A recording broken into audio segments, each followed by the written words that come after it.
I'd like to introduce our keynote speaker, Regina Dugan. Regina is Vice President of Engineering at Google. She is the Director of ATAP, which is the Advanced Technologies and Projects Group, which aims to bring the breakthrough innovation DNA of DARPA to the private sector, and specifically in mobile. For those of you who are unfamiliar with DARPA, it is the organization responsible for innovations ranging from stealth to GPS to ARPANET, the precursor to the internet. And just prior to joining Google, Regina was the director of DARPA. She was named a CNN Top 10 Thinker, to the Verge 50, and Fast Company's Most Creative People in Business. Please join me in welcoming Regina.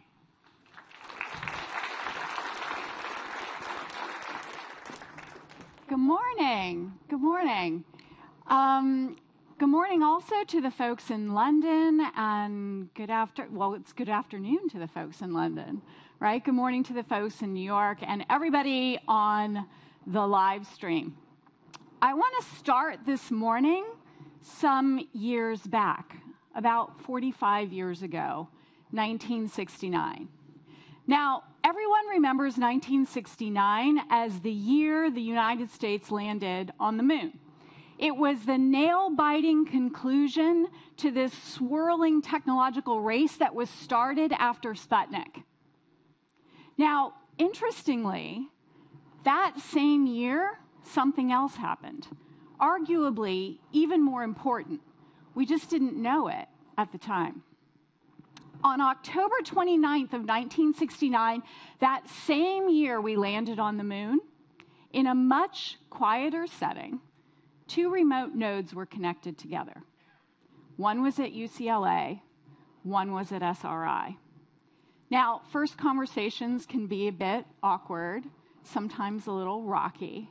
And that first conversation, that first packet-switched message was no exception. In fact, it was a good example of that.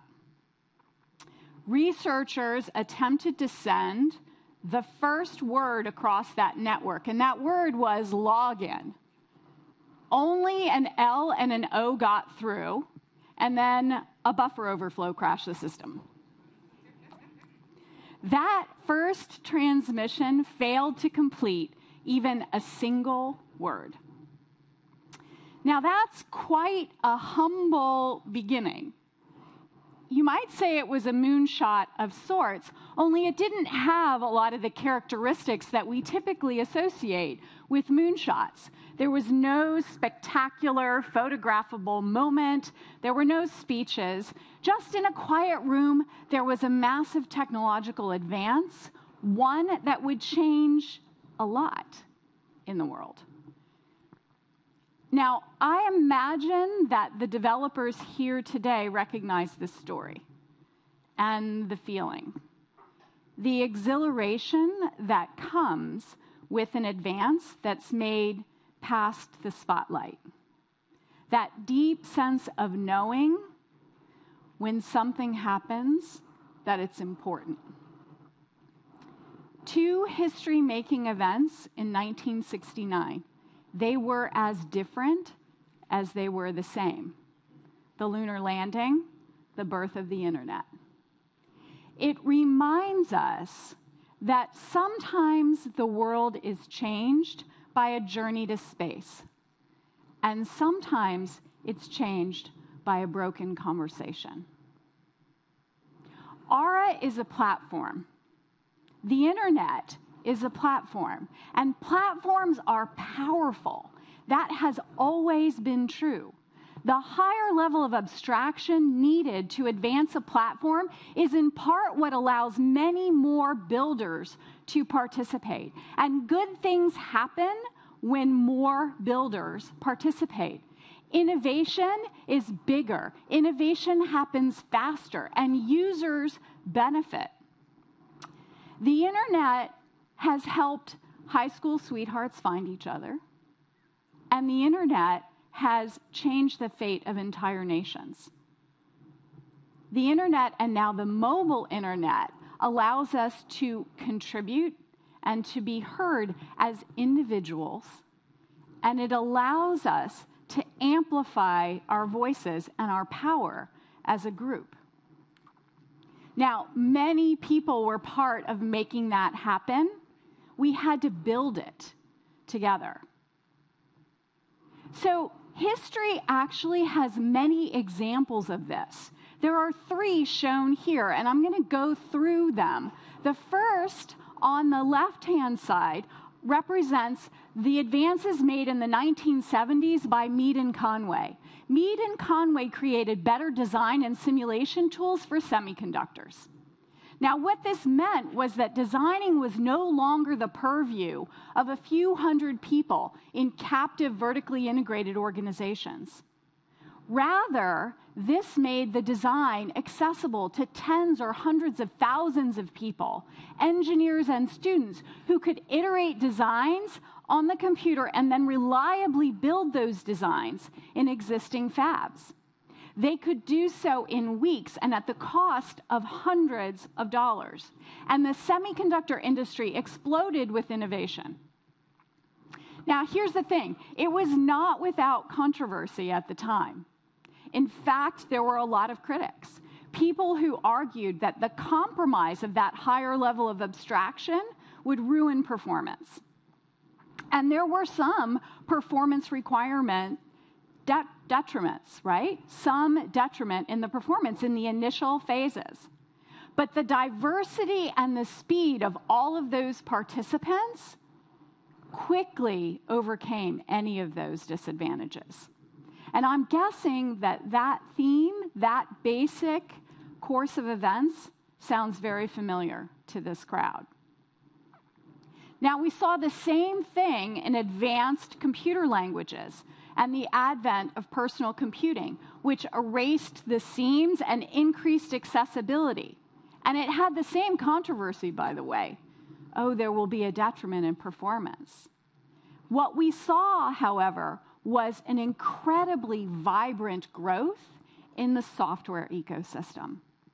And added layers of abstraction then allowed an app store to exist. And in the first 10 quarters after the launch of the App Store, we went from downloads of 0 to 10 billion in 10 quarters.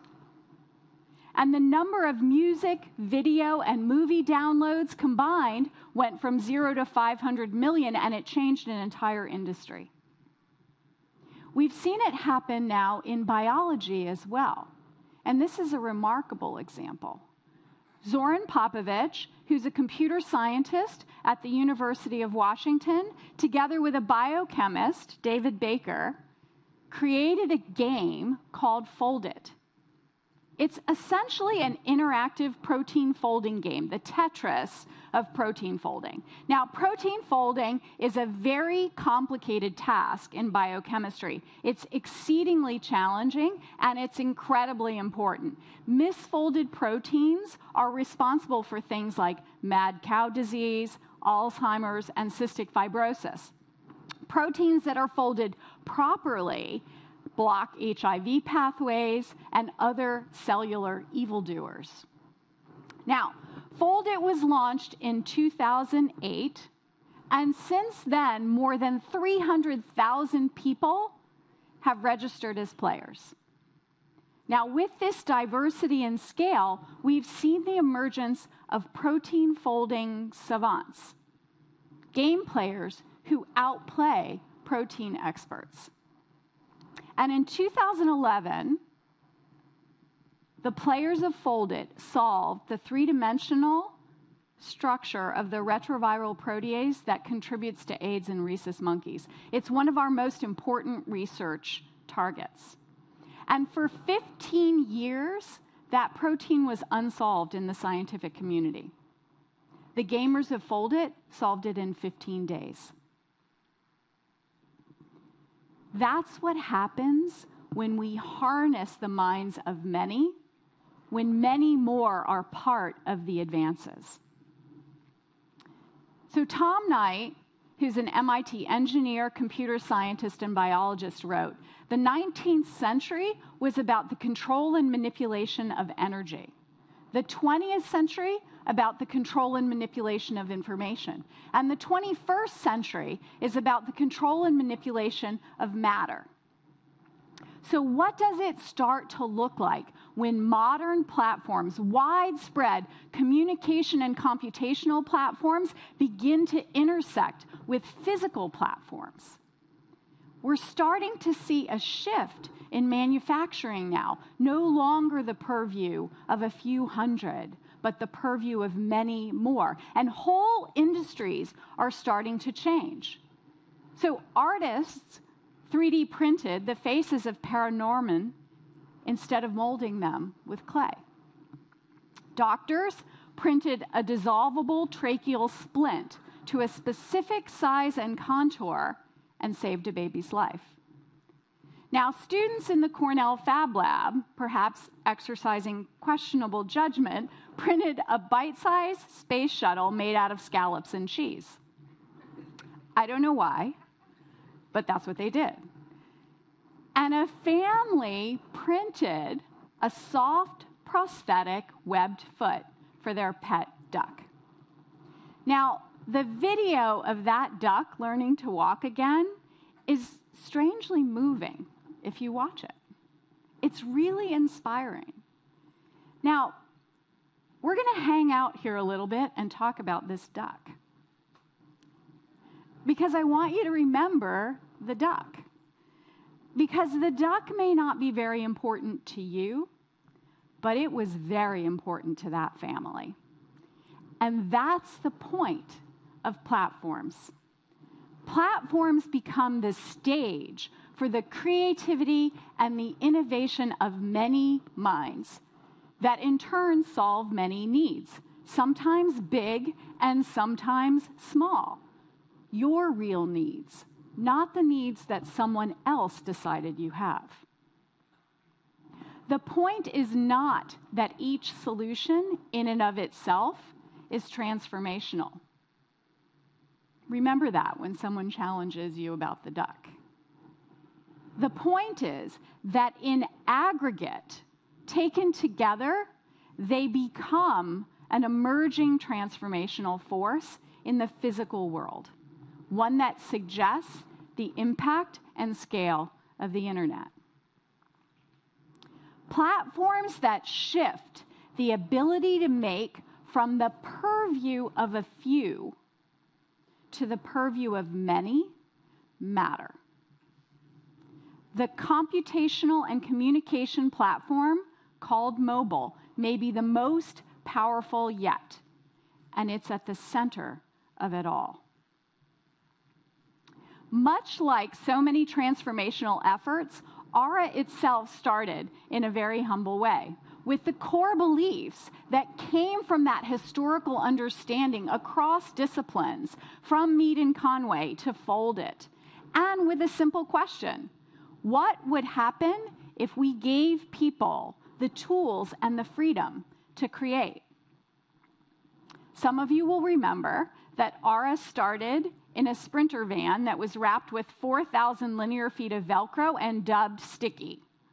Now, it was loaded with state-of-the-art equipment, 3D printers, soldering stations, laser cutters, and hardware and software unlocked phones. And Sticky and her crew drove across the United States 5 months, 12,863 miles. They did 12 48-hour maker fairs at universities and design schools.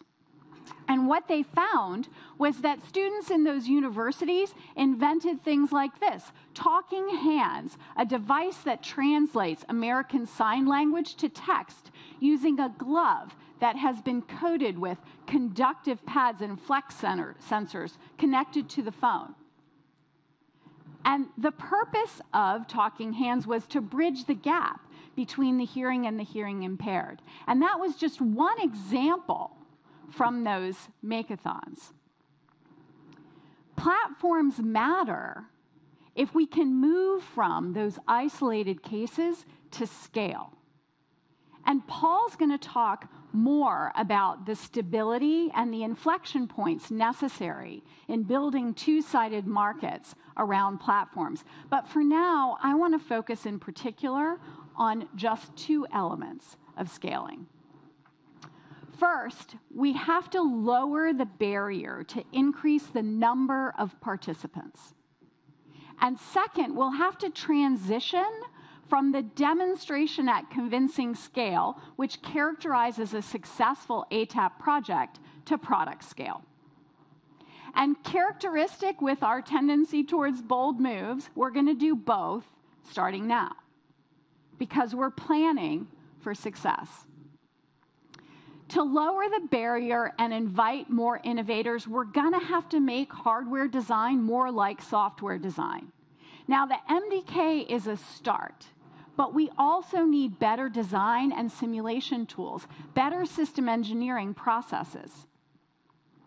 Look, the design process for complex systems has its roots in the Atlas program of the 1950s. It was refined at NASA in the 60s with the Apollo program and ever-increasing space programs, and it has remained unchanged for half a century. Now, the process is frequently depicted using the iconic system engineering V. Many of you have probably seen it. The key concept underlying the V model is that we decompose the system along functional lines, unsurprisingly, along the functional lines that we train engineers. We allocate requirements accordingly, we develop, then we reintegrate, and then we test. And what happens is the development path for the tools, unsurprisingly, has mirrored this design process. So domain-specific modeling tools, electrical, thermal, structural, RF, software, just like the engineering disciplines, have gotten better and faster and more accurate. The integration across those domains, however, still happens either via a PowerPoint design review, which is not very good at identifying those interactions, or it happens in a prototype build. And at that point, it's rather expensive to make changes in the design. The next sequence of plots shows something interesting. For over 50 years now, 5 decades, the number of engineering change requests as a function of time over the course of a system development looks like a roller coaster.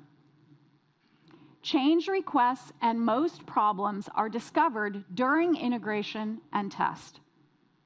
The change requests dramatically increase coincident with prototype builds. So have a look. This is the plot for the Mariner spacecraft in the 1960s.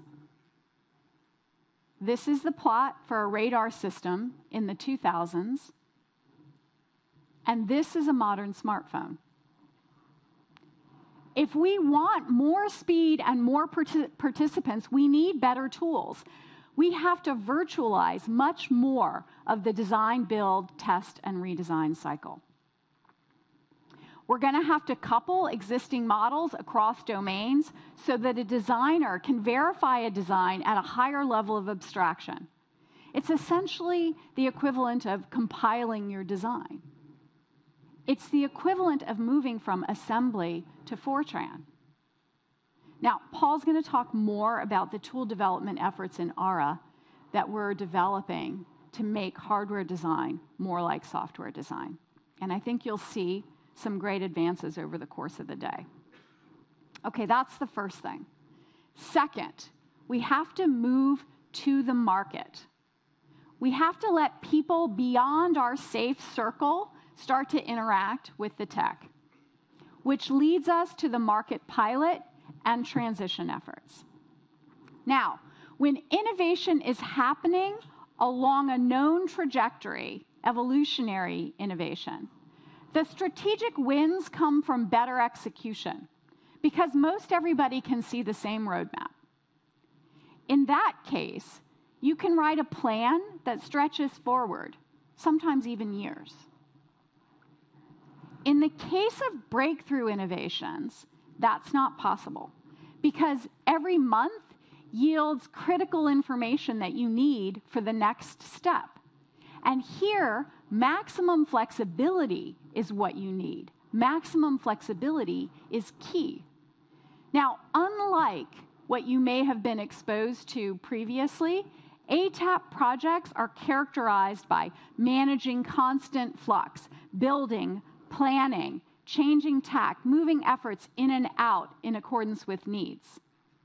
It's hard, but it's necessary. Our desire to predict the future far exceeds our ability to do so. Indeed, the most common question I get asked is, what will the world look like in 20 years? Sometimes, what will Ara look like in 2? And the truth is, I don't know. What I do know from many years of experience at DARPA and in other organizations is that transition, this move to the market, is a full contact sport. It always has been, and it always will be. So we will make the best decisions for the project at the right time for the project. And we've already transitioned projects within ATAP to existing product areas at Google, and we have another on deck. We did so at Motorola in examples that you could see and some that you couldn't. And historically, we did it at DARPA. Now, we may need to make a new product area. We may spin it out. It may not work for reasons that we understand, in which case we may take another 2-year swing at it. It may not work for reasons that we don't understand, and in that case, we'll take a knee. But here's what I do know with certainty, and that is that the future is not a story of inevitability, where we're just passive observers as it unfolds. The future is a story that is actively written, and we are engineers and architects in its building. It's not about predicting the future. It's about building it. The future, quite simply, is what we choose to build. And we choose to build the things we believe in. Now, 1969 was characterized by 2 big accomplishments, one visible, one not, a landing on the moon and a broken conversation. Which was more important? Which became the future that we predicted? Last November, a drone landed on a comet after a 4 billion mile, 10-year journey. In 2013, we started a journey too. Those 12,863 miles over 5 months have brought us to today. John Stanmeyer won first prize in the 2014 World Press Photo Awards with this image. Paul showed it to you at the last developers conference. It's of African migrant workers near Djibouti trying to get a phone signal from nearby Somalia. I think it captures the universality and the timelessness of our human longings. Since the beginning of time, we have been looking to the stars out of a sense of curiosity, a sense of adventure, sometimes for guidance. We looked up because there is so much to learn, so much out there that's unknown. And we're still looking. But now there's a vast new space. It's inside a network that consists of everything that we know that we're trying to share. And there's so much out there to discover. It's partly what makes us human, this sense of wonder, wondering what if. But it is said that vision without execution is daydreaming. And there is a time and a place for daydreaming, but it is not today. Today, we choose to build. Now, Paul is all about the execution behind Ara. So Paul is up next. And I will say thank you and have a great day. Thanks.